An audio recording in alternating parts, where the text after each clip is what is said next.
Olá, bem-vindos aqui ao nosso canal, o canal Dantas pelo Mundo. E o tema do nosso vídeo de hoje vai ser um dos lugares mais importantes da vida de Jesus, a Vila de Cafarnaum.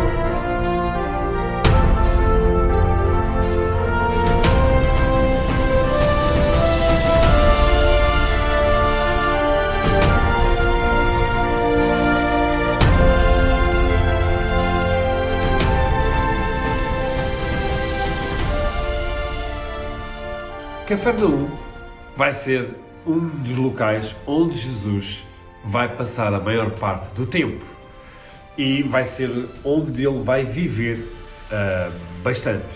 É importante dizer que é nesta vila que ele vai escolher uma grande parte dos apóstolos. Nós sabemos de Pedro, o irmão, Tiago e João, que eram pescadores e, portanto, estamos a falar de uma vila que vivia da pesca, junto ao lago da Galileia, e vai acontecer muitas vezes isto. Jesus até visitava outros locais, ia a outras aldeias, mas acabava sempre por regressar a Cafarnaum. Mas é engraçado que hoje, quando nós visitamos a Terra Santa, normalmente visitamos esta vila de Cafarnaum. Mas uma coisa curiosa é que não vive lá ninguém neste momento. Portanto, é uma vila que não é habitada e isso tem a ver com um fenómeno que acontece ali, quer no mar da Galileia, quer também no Mar Morto, que é uma zona muito sísmica. E o que é que aconteceu é que alguns terremotos, sempre que eles aconteceram, foram empurrando as cidades e as vilas para dentro do mar. E, portanto, hoje nós sabemos que uma parte da vila de Cafarnaum até está dentro da água, dentro do lago. Portanto, é hoje em dia uma zona que não é habitada. E precisamente por causa destes terremotos, as pessoas abandonaram aqueles locais e deixaram de viver naquela zona do lago. É engraçado que nós hoje, quando visitamos Cafarnaum, toda aquela zona à volta praticamente não tem aldeias nem ninguém a viver lá, com medo que o novo terremoto, digamos, faça a mesma coisa, digamos, acabe por engolir as suas casas. Então aconteceu que o espaço foi abandonado e durante séculos nós nem sabíamos bem onde é que aquilo estava. Até que, no século XX, já com escavações arqueológicas, descobrimos a vila de Cafarnaum e os franciscanos acabaram por comprar uma parte do terreno, juntamente também com um grupo de ortodoxos, e, digamos, aos poucos e poucos estão a tentar revitalizar, ou não é revitalizar, é, digamos, desenterrar o máximo possível da vila de Cafarnaum, para nós termos uma ideia onde é que Jesus passou a maior parte do seu tempo. E, meus amigos, esse trabalho arqueológico ainda não acabou. Portanto, nós hoje sabemos que o que vimos, quando visitamos, é apenas uma parte da cidade. Mas há 3 ou 4 elementos que já descobrimos que são extremamente importantes. Foi descoberta uma sinagoga do século IV, que está por cima daquilo que era a antiga sinagoga, provavelmente que Jesus visitou, mas no meio da vila, já perto do lago, digamos, descobriram os restos de uma igreja octogonal, ou seja, estamos a falar de uma igreja bizantina, digamos, logo do início das primeiras comunidades cristãs. E também se descobriu, mesmo ao lado da igreja, uma calçada romana do século I a.C. Portanto, poderíamos estar a falar, enfim, de uma estrada ou de uma rua que Jesus provavelmente pisou. E hoje, quando os grupos, sobretudo os grupos cristãos e católicos, visitam Cafarnaum, os dois locais mais importantes são a sinagoga e recordo, não é do tempo de Jesus, mas está por cima do que era a sinagoga do tempo de Jesus. Inclusive tem lá uma parte que eles escavaram e, digamos, chegaram, digamos, ao nível que seria a sinagoga do tempo de Jesus. E normalmente juntamos-nos ali e fazemos uma reflexão sobre a mensagem de Jesus naquela vila. E depois, essa igreja octogonal que nós descobrimos, hoje em dia tem um sítio fantástico. Portanto, os franciscanos construíram outra igreja por cima, moderna, mas sustentada em pilares para não atrapalhar, digamos, as escavações arqueológicas e, ao mesmo tempo, para fazer uma espécie de manutenção do espaço. E, digamos, normalmente as pessoas identificam o espaço como a casa da sogra de Pedro, está bem?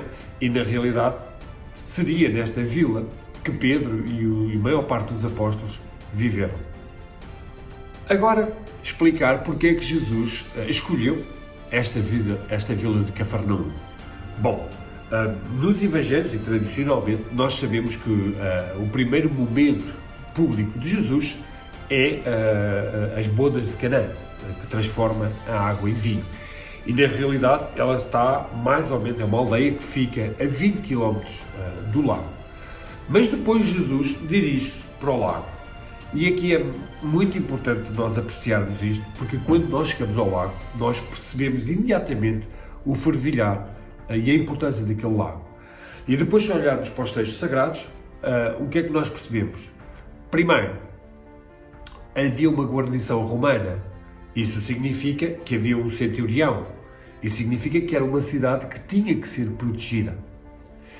Temos também, digamos, os publicanos ali, provavelmente Mateus, que estava lá, o que significa que as pessoas pagavam impostos, era um posto alfandegário. Portanto, nós estamos a falar tudo de sinais de uma cidade talvez a mais importante naquela altura, à volta do lago. E Jesus escolhe realmente o local que tinha mais gente, porque ele ia começar a espalhar uma mensagem, ele queria começar a falar ao coração das pessoas e, digamos, ele vai escolher o local onde potencialmente mais pessoas o podiam ouvir. É óbvio. E o que é que Jesus, na prática, faz em Cafarnaum?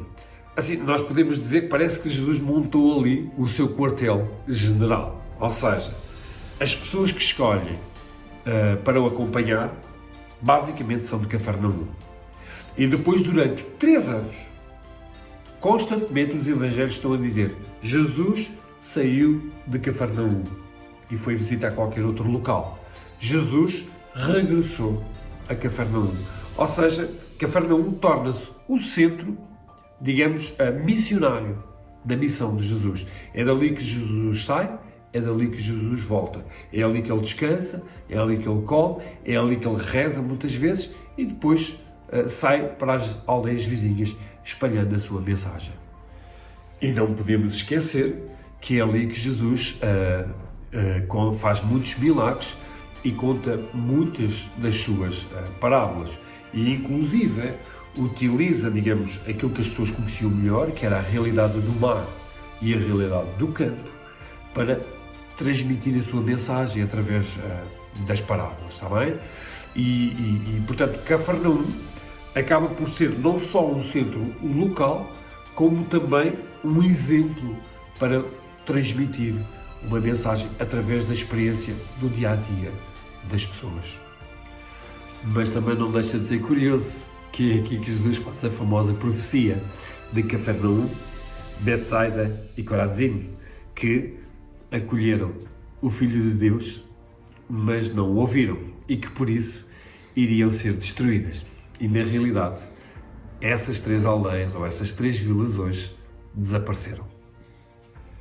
Mas olhem, meus amigos, também é aqui em Cafarnaum que Jesus diz das palavras mais duras aos seus amigos, os discípulos e os apóstolos. Aliás, Jesus diz-lhes: eu estou aqui em Cafarnaum, eu estou aqui a fazer coisas muito bonitas, eu faço milagres, anda toda a minha gente contente e feliz da vida. Mas aquilo que eu vos estou a transmitir é muito duro, é muito difícil. Se vocês me quiserem seguir, meus amigos, eu não vou estar cá sempre para fazer milagres. e aquilo que vocês vão propor às pessoas é uma mudança tão grande, que vos vão perseguir, que vos vão maltratar. E, portanto, Cafarnaum acaba por ser um lugar onde Jesus cria esta cumplicidade da mensagem com as pessoas mais próximas.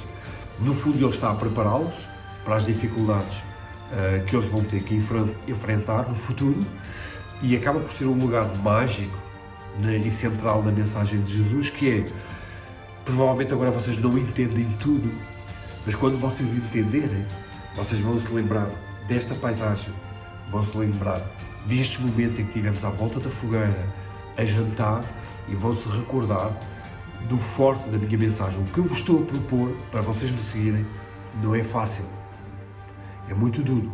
Portanto, têm que ser pessoas fortes, têm que ser pessoas transformadas. No fundo, a evangelização é mesmo isso, e o milagre é isso mesmo, é transformar as pessoas por dentro, de maneira que elas acreditem que com a minha mensagem elas vão ultrapassar qualquer dificuldade.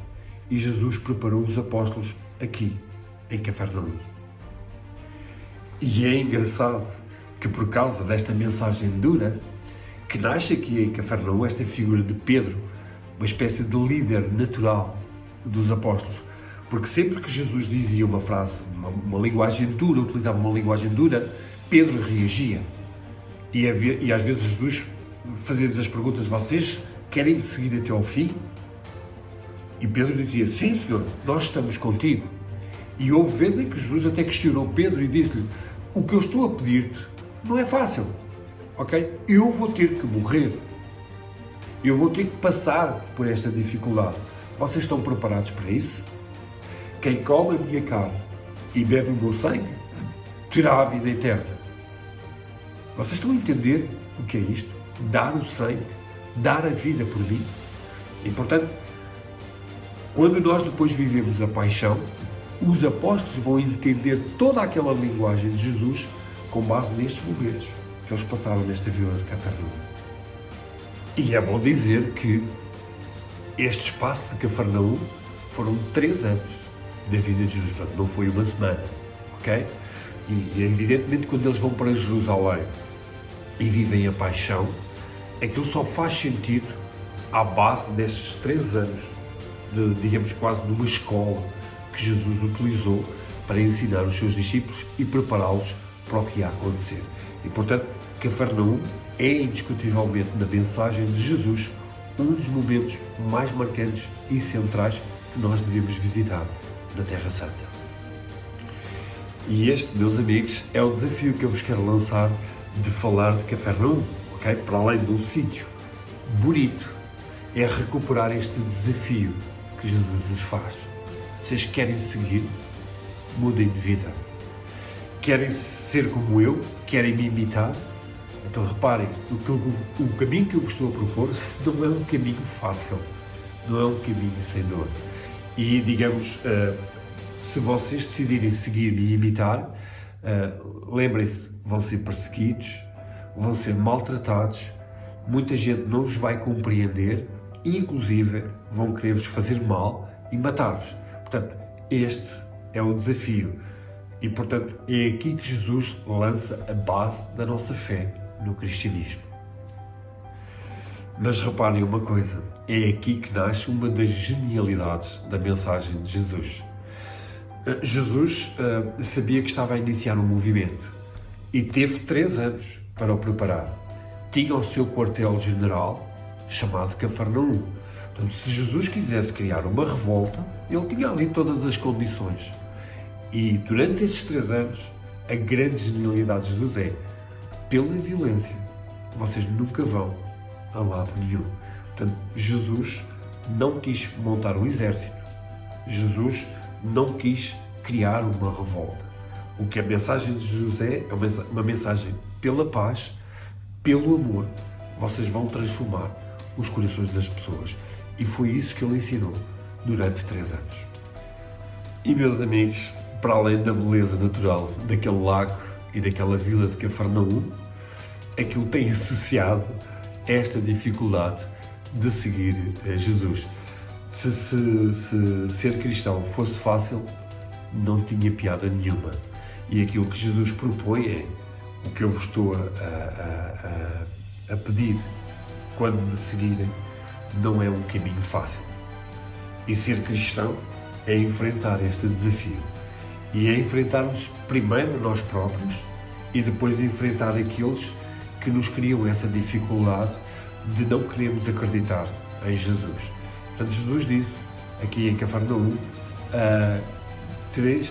terão que ser fiéis até ao fim dos tempos. E aliás, é aqui em Cafarnaum que depois da ressurreição, Jesus se vai voltar a reunir com eles e vai voltar a fazer em privado alguns milagres, ok? E que eles até tinham dificuldade em reconhecer Jesus. E que Jesus lhes diz, a partir de agora, vocês estão prontos para a vida, estão prontos para o mundo, estão prontos para serem os verdadeiros missionários da Igreja e espalharem a minha mensagem. Lembrem-se, nunca pela violência, sempre pela paz e pelo amor. E esta é a mensagem que Cafarnaum nos deixa. Hoje é uma cidade fantasma, não vive lá ninguém, mas foi onde Jesus disse as palavras mais duras. Se alguém o quiser seguir, tem que aceitar este caminho. Não há volta a dar. E espero que tenham gostado deste vídeo. Já sabem, não se esqueçam de subscrever o canal do YouTube. Podem também encontrar-nos no Facebook, no Twitter. O nome é sempre o mesmo, Dantas pelo Mundo. E cá nos veremos daqui a uns tempos para um próximo vídeo, está bem? Despeço-me de vocês e tudo de bom com vocês.